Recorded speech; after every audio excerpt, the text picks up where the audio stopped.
Working principle of a DC motor, as we are aware about that, we have two coils, two windings. One winding is named as armature winding, another winding is named as field winding. Your field winding is always supplied by DC supply. Let this be your field winding being placed on the stator side.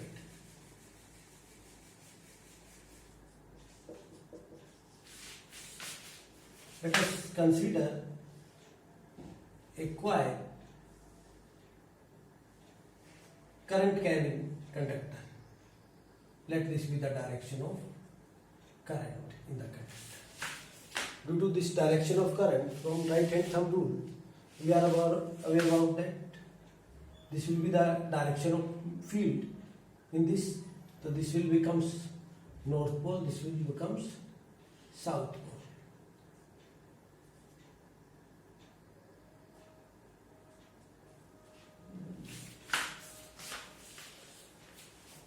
Its working principle is whenever a current carrying conductor is placed in a magnetic field. We have placed this conductor in this magnetic field. Then this conductor will experience a force, and direction of force is given by Fleming's left hand rule. So this is Fleming's left hand rule. F field, C central finger, current, thumb direction of force or motion. So this is the field, this is the current, this is the force. Likewise here, current, field, force. So your force is, you are aware about that, BIL, where L is the effective length of the conductor, I is the current flowing in the conductor, B is the magnetic flux density in Weber per meter square. Now, as the force experienced, it will develop a torque, certain torque in particular direction, or this conductor would rotate. Now, we know EMF induced is given by, in a DC machine, given by Pz phi n by 68, where P is the number of poles in the machine, Z is the total number of armature conductor in the machine, phi is the flux per pole, n is the speed of this conductor in RPM, rotation per minute. A is the number of parallel paths in the conductor. Or as this portion remains constant, your E is proportional to phi. Likewise, torque developed in the armature is given by Pz phi Ia by 2 pi. P is the number of poles, Z is the total number of armature conductor, phi is the flux per pole, I is the armature current in the armature winding, A is the number of parallel paths of the wire. Or TA is proportional to phi. Now, in DC machine, we will discuss the characteristics of different type of DC machine.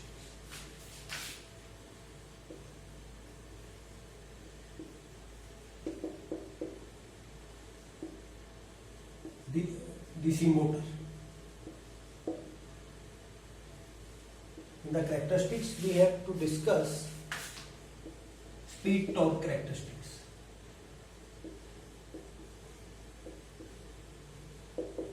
And along with this speed torque characteristics, we will also discuss speed torque armature current characteristics and speed armature current characteristics for different type of DC motors. We know the different type of DC motors are classified as separately excited DC motor,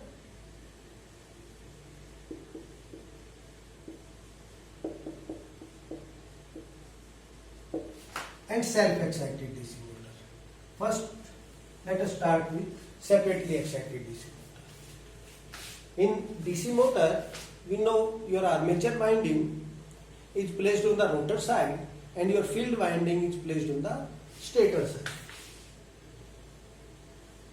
That's why we will show the armature winding in the form of rotor and field winding in the term of coil. F, double F, A, double A. In separately excited DC motor, its field armature winding is supplied by a different source of supply and its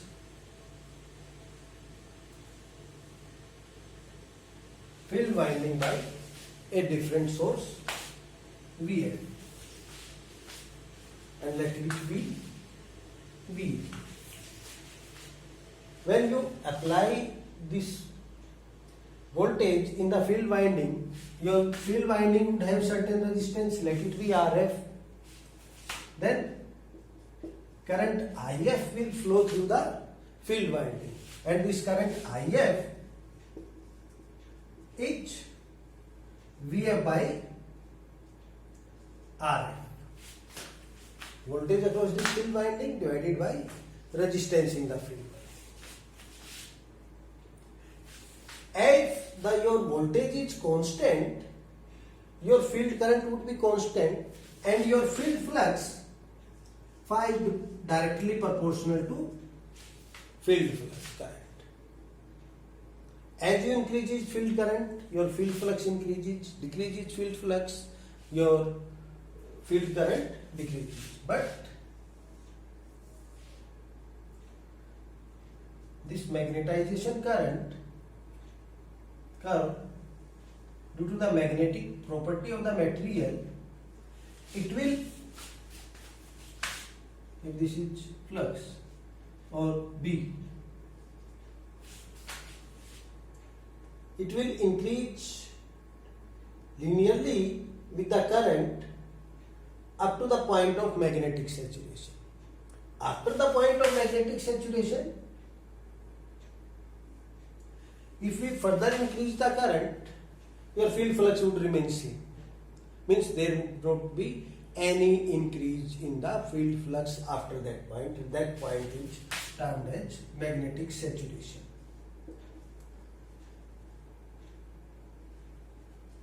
Whatever field current would be increased, your field flux would remain same. So here in this case, in the present case, your field current is constant, hence your field flux is constant. Now come to this side. Now when you apply voltage, current will flow through the armature winding, hence some torque will develop due to alignment of these two magnetic fields. Now when torque develops, your armature starts rotating. When your armature starts rotating, magnetic flux linking to this armature winding is changing, hence EMF will induce in the armature winding. This induced EMF is also known as back EMF. If RA be the resistance of the armature winding, your E would be equal to, what will be the E? VA minus IA RA. IA is the armature.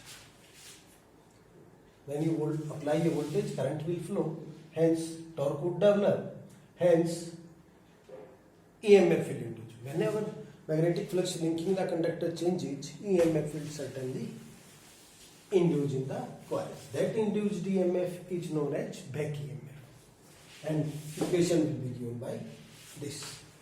Now come to our characteristics. Now first we will draw the torque armature current characteristics for this separately excited DC motor. T is proportional to phi A. As this field flux is constant, separately excited motor, so T is proportional to IA. The torque, if we draw the characteristics, we just write down this EMF induced is phi N, torque is phi I. Yes.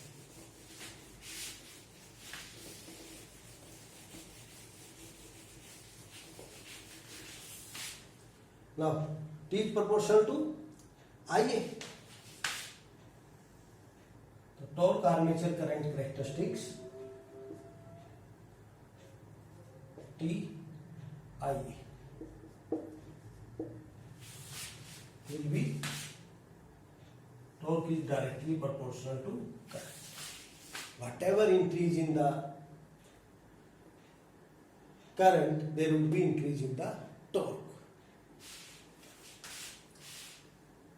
Basically, it is considered slightly, because when your current is zero, there is still certain torque, and that is due to the residual magnetism.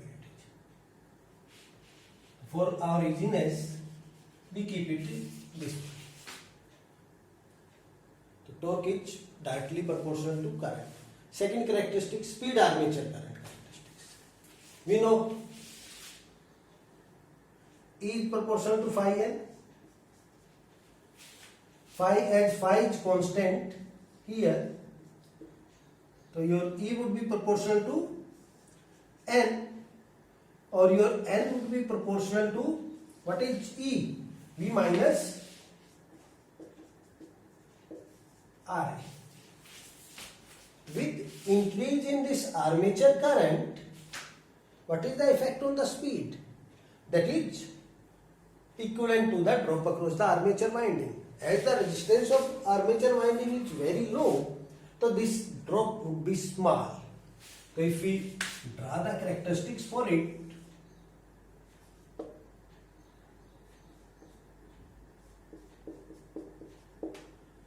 you will find this dropping characteristics. Means actually, if this is the curve for speed, so this will be the due to the IA-RA drop. So this will be the speed drop characteristics. There will be small voltage drop. The speed will drop out due to this small voltage drop. And this would be the characteristics. Means this N is directly proportional to I. If you neglect this drop, your N is proportional, no, N remains constant with variation in current, more or less constant. Now, when this N remains constant, we can replace this IA with N, because IA didn't have any effect on N, it remains more or less same. So this will be your characteristics for speed torque. Torque speed characteristics. Speed torque characteristics. So this was the speed axis. So we will replace this current with this torque. So it would remain same. Same curve would be there because your T is directly proportional to IA. Hence, you will obtain this one speed torque characteristic for separately excited DC motor. Now come to self-excited DC motor.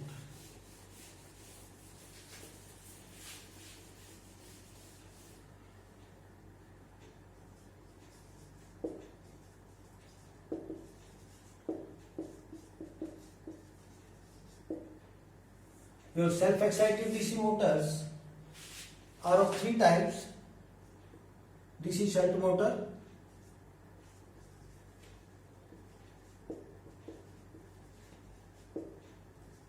DC series motor,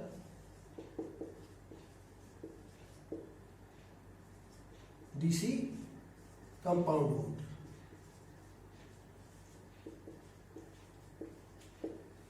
And these motors are classified in terms of connection of their field winding. If this field resistance is connected across it or in shunt, it will be named as shunt motor. If this field winding is connected in series with it, it would be named as series motor. If some portion of this field winding is connected in parallel and some in series, then this machine will be named as DC compound motor. So first start with shunt motor.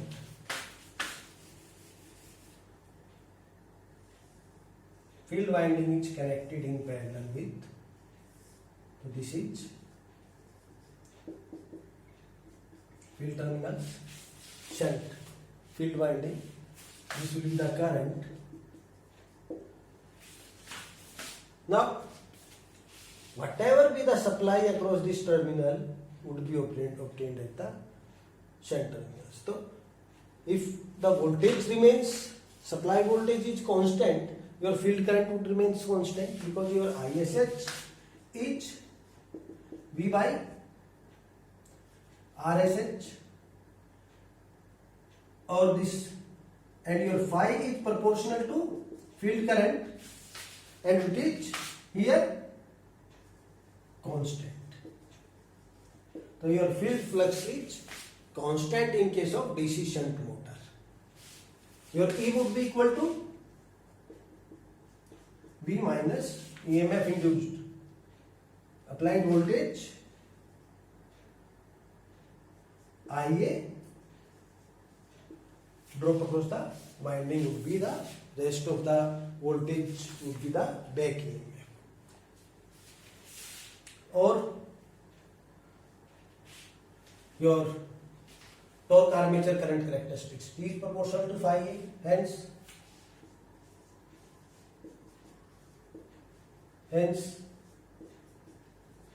as this phi is constant, hence same characteristics would appear. Torque armature current characteristics. Speed is proportional to E by phi.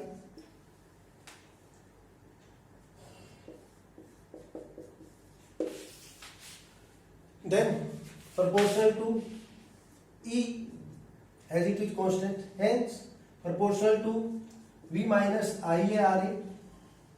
There will be small drop in the speed that is equal to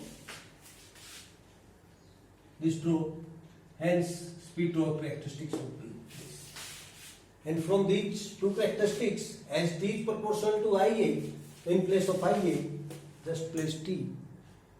So your speed would be same, speed torque characteristics would be same as speed armature current characteristics. So there would be no difference in separately excited DC motor and DC shunt motor characteristics. In case of generator, it would be slightly changed. This drop would become little bit higher. We will discuss it later on. Next motor is series motor. In series motor,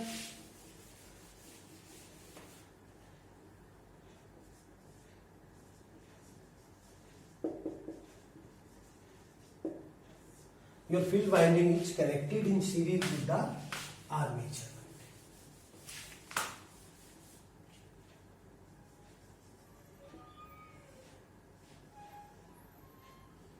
Now this field winding is connected in series.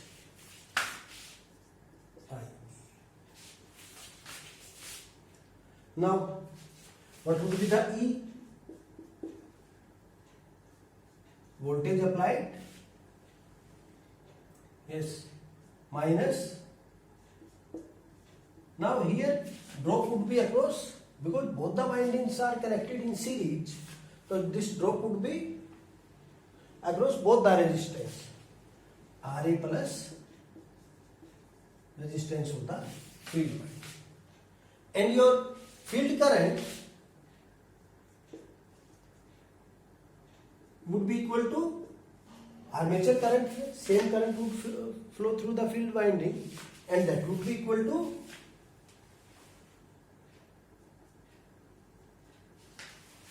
Ia.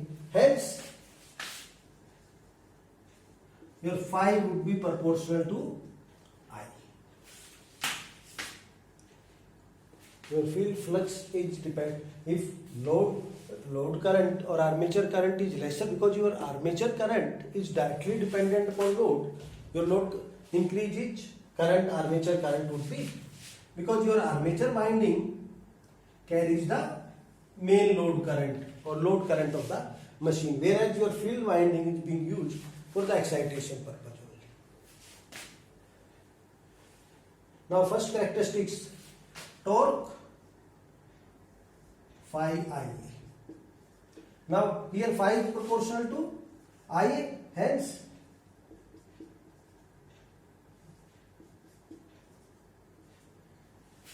so here torque is directly proportional to square of the armature current, but this is square of the armature current up to the point of magnetic saturation.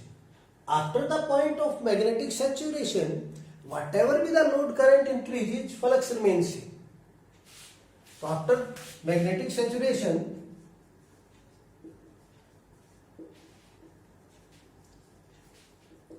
this phi, this torque will becomes proportional to Ia, because your phi becomes constant there. Before magnetic saturation, as your torque is proportional to current after the magnetic saturation, and before magnetic saturation it is square of the current. If we draw the characteristics, up to the point of magnetic saturation it is square of the current, thereafter it is directly proportional to current. So this will be the characteristics for series motor. Now we know speed is proportional to E by phi. E, there is small variation or drop across the armature winding is very small in comparison to this flux. So here we can say speed is inversely proportional to phi. So if we draw the speed torque characteristic, speed armature current characteristics, it would comes like that. After the point of magnetic saturation, your speed would becomes, that is equal to V minus Ia Ra. So thereafter it should be this, in place of this there would be drop, and that would be due to Ia Ra plus Rs. So this would be the speed armature current characteristics for series motor. This is for shunt or separately excited.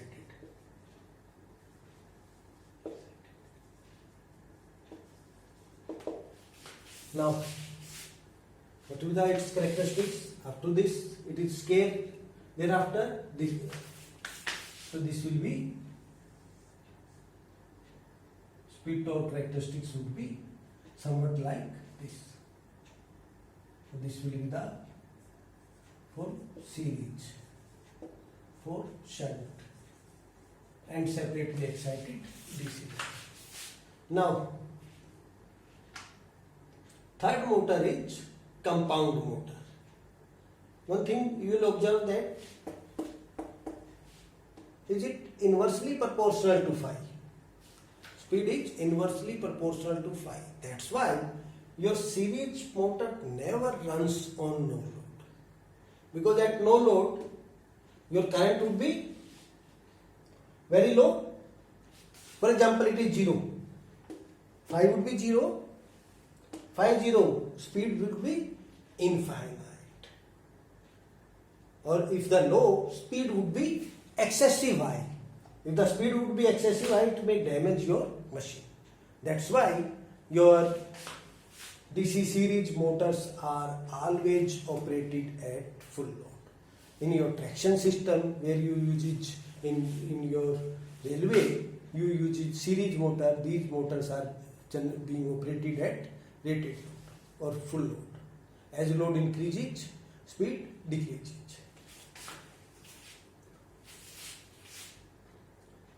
Third type of motor is DC compound motor.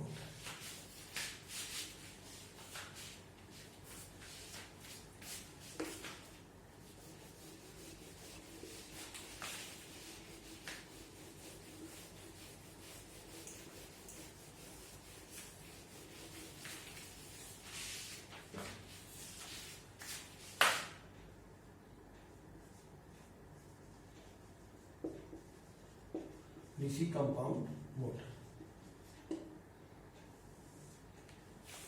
In DC compound motor, you have two types of motors: cumulative compound motor and another one is differential compound motor.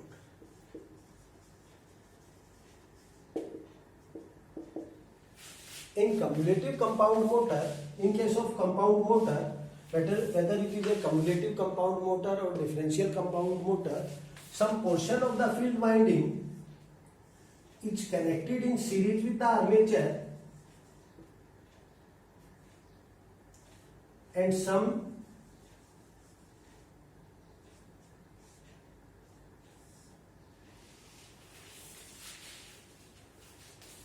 across the armature.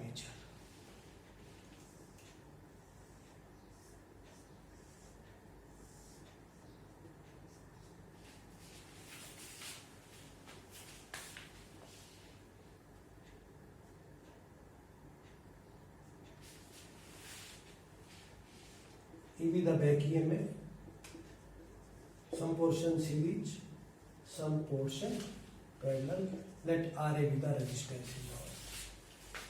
Now, in cumulative compound motor, your flux would be additive. If the direction of magnetic field is same, the resultant flux would be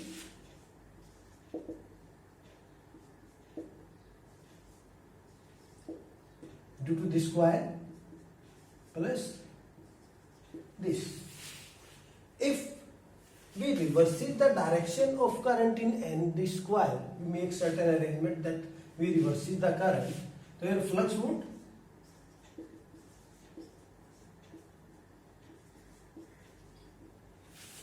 be differential coil. So in differential coil, your resultant flux would be decreasing. Hence, flux decreases, your speed increases. Here, your flux increases, hence your speed decreases. So let us see the characteristics. These characteristics of compound motor would somewhat lies between series and shunt machine. So this will be the compound.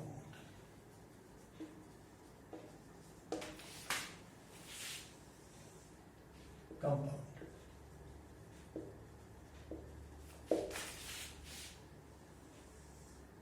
Compound.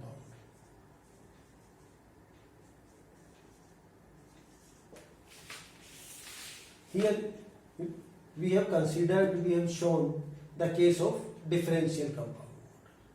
In case of increase in the armature current, your speed may also increase. As your flux decreases, in case of differential compound motor, if your flux decreases, your speed would increase. In place of decreasing, it would increase. So these are the characteristics for series, shunt and compound motors. Being generally used for before applying the machine, which type of characteristics we would require for a particular